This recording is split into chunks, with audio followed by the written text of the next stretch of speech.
जय हिंद दोस्तों।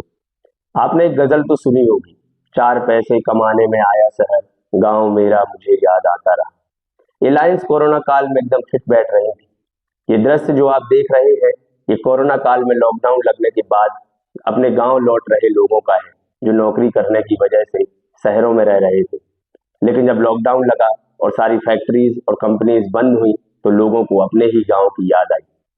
भारत में कुल 6,65,000 गांव हैं। गांव मानव बस्तियों का एक समूह होता है, जिसमें कुछ 100 से 1,000 लोग रहते हैं। यहाँ के मुख्य आय के स्रोत खेती, किसानी और पशुपालन है। जब शहर के लोग उठने के लिए मशक्कत कर रहे होते हैं, उससे कहीं पहले गांव का सबेरा हो चुका होता है और इन गांव से दूध और सब्जियां शहर पहुंच चुकी होती हैं।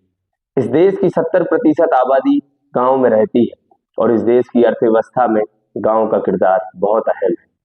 भारत एक कृषि प्रधान देश है और इस देश की ज्यादातर जनसंख्या की आमदनी कृषि कार्यों पर ही आधारित है। कपड़े बनाने के लिए कपास हो या खाने के लिए भोजन, ये सब देश की धरती ही हमें उगा कर देती है और इसको उगाने में मेहनत करता है किसान, वो भी कई सुविधाओं के अभाव में। 1947 में जब देश आजाद हुआ, तो उस समय देश कृषि में लगभग ना के बराबर था। इस देश में खाने के लिए तक पर्याप्त अन्न उत्पन्न नहीं होता था, तो हमें दूसरे देशों से मांगना पड़ता था। तो अमेरिका जैसे देश हमें PL-480 गेहूं भेजते थे, जो सिर्फ सुअरों के खाने के लायक होता था। कृषि को बेहतर करने के लिए सभी सरकारों ने अथक प्रयास किए। आधुनिक तकनीकी ना होने के कारण भारत में कृषि मौसम पर ही आश्रित रहा करती थी। अच्छी बारिश हुई तो फसल अच्छी हुआ करती थी, और अगर बारिश अच्छी नहीं हुई तो फसलों में भारी नुकसान। तो वहीं बारिश का पानी एकत्रित करने के लिए भाखड़ा नंगल जैसे बांध बांधे गए, जिससे पंजाब, हरियाणा और उत्तर प्रदेश की कृषि में काफी वृद्धि हुई। आजादी के बाद से ही भारत आत्मनिर्भर बनने के लिए प्रयास कर ही रहा था कि 1962 में भारत चीन युद्ध, 1964 में देश में सूखा जैसा अकाल देखने को मिला, तो 1965 में भारत पाकिस्तान युद्ध और 1971 में फिर से भारत पाकिस्तान का युद्ध। इन सब घटनाओं से देश को भारी दिक्कतों का सामना करना पड़ा, जिसमें खाद्य आपूर्ति एक बेहद चिंताजनक विषय था। इन सब के बावजूद भी 1965 के युद्ध के दौरान ही देश के तत्कालीन प्रधानमंत्री लाल बहादुर शास्त्री ने जय जवान जय किसान का नारा दिया।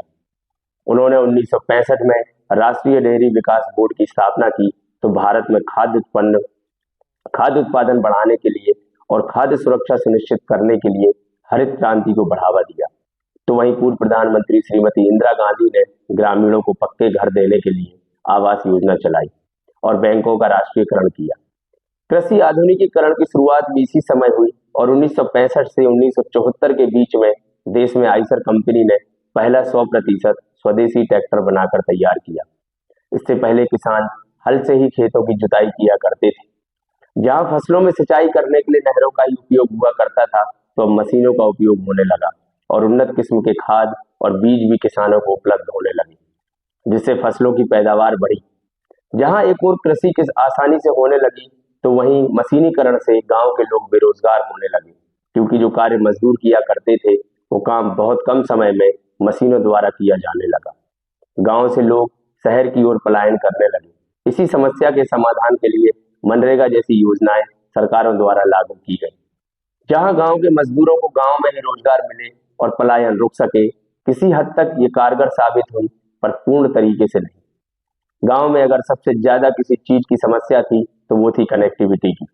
गांव में स्वास्थ्य सुविधाओं के ना होने से ग्रामीणों को इलाज के लिए शहर पहुंचने में बहुत समस्या का सामना करना पड़ता था। ग्रामीण विकास में जिस योजना ने चार चांद लगाए, वो योजना है प्रधानमंत्री ग्राम सड़क योजना। इस योजना की शुरुआत पूर्व प्रधानमंत्री स्वर्गीय अटल बिहारी वाजपेयी ने सन 2000 में की थी। इस योजना का उद्देश्य गांवों को शहरों से जोड़ना था, तो मुख्य सड़क से पास के गांव को इन सड़कों के माध्यम से जोड़ा गया और गांव के लोग आसानी से शहर पहुंच सकते हैं। आज गांव गांव तक सामुदायिक स्वास्थ्य केंद्र स्थापित हो चुके हैं। गांव के लोग आसानी से सड़कों के माध्यम से शहर तक पहुंच रहे हैं। अब गांव पहले जैसे नहीं रहे, अब गांव हाईटेक हो चुके हैं। बिजली, पानी और शिक्षा के लिए स्कूल लगभग हर गांव तक हो चुके हैं। आधुनिक उपकरण जैसे कि टीवी, कूलर, फ्रिज, गाड़ियां, इंटरनेट, सब कुछ गांव गांव तक पहुंच चुका है और गांव का जीवन बहुत सुखमय और सुगम बन चुका है। इसलिए अपने गांव से जुड़े रहिए। यहाँ प्रदूषण मुक्त वातावरण और प्रकृति का भंडार है, जो आपको एक स्वस्थ जीवन शैली देता है। गांव सिर्फ एक जगह ही नहीं, बल्कि हमारी संस्कृति और परंपरा की धरोहर है। उम्मीद करता हूँ आपको ये वीडियो पसंद आई होगी। ऐसी ही वीडियोस पाने के लिए वीडियो को लाइक करें और चैनल को सब्सक्राइब करें।